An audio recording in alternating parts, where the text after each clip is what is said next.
Welcome back. Ray Lewis, widely considered the greatest Raven of all time.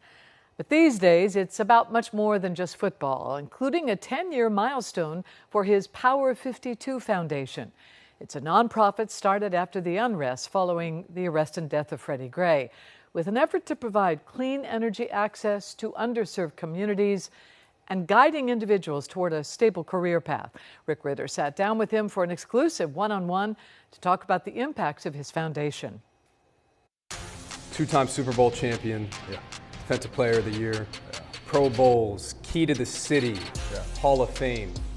How about 10 years for your nonprofit? Where does that rank in all of these accolades? Probably number one, seriously.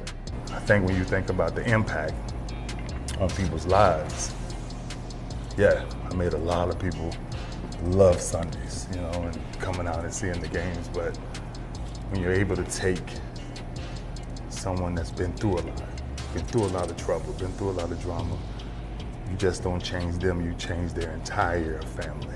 I remember walking next to you during your parade throughout the city when you were going to the Hall of Fame, you got the key to the city. You're lighting up the same way as you did then, right now. It's a good feeling to know that you started something based off a vision through tragedy, right, after the unrest of Freddie Gray. And when we started this in 2015, this was the vision. Can we create something that gives second and third chances? There's a lot of things that can make you popular, but then there's few things that make sure you're remembered. The crowds of cheering is phenomenal. Like that never gets old by winning the Super Bowl, right? But saving a soul, that's why God put me here. I think the team that you have around you too helps you do that. We go from one team to the other. 2 games already, defense giving up 40+ points. Everybody's pointing the finger right now.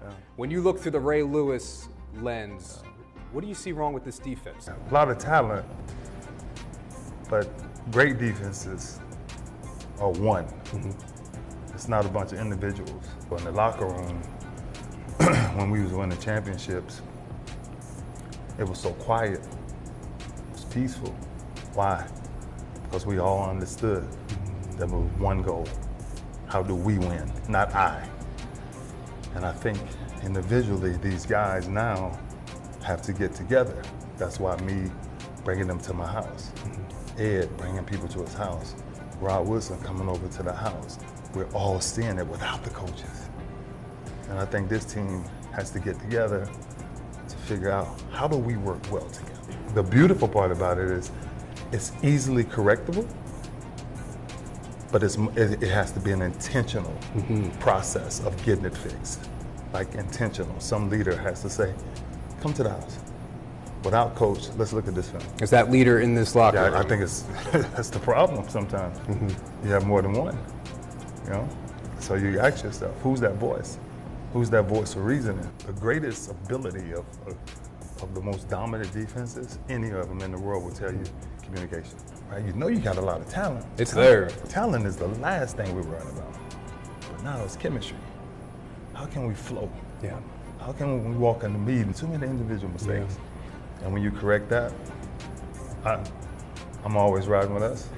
But I think if we go through this now, we won't feel this in the playoffs.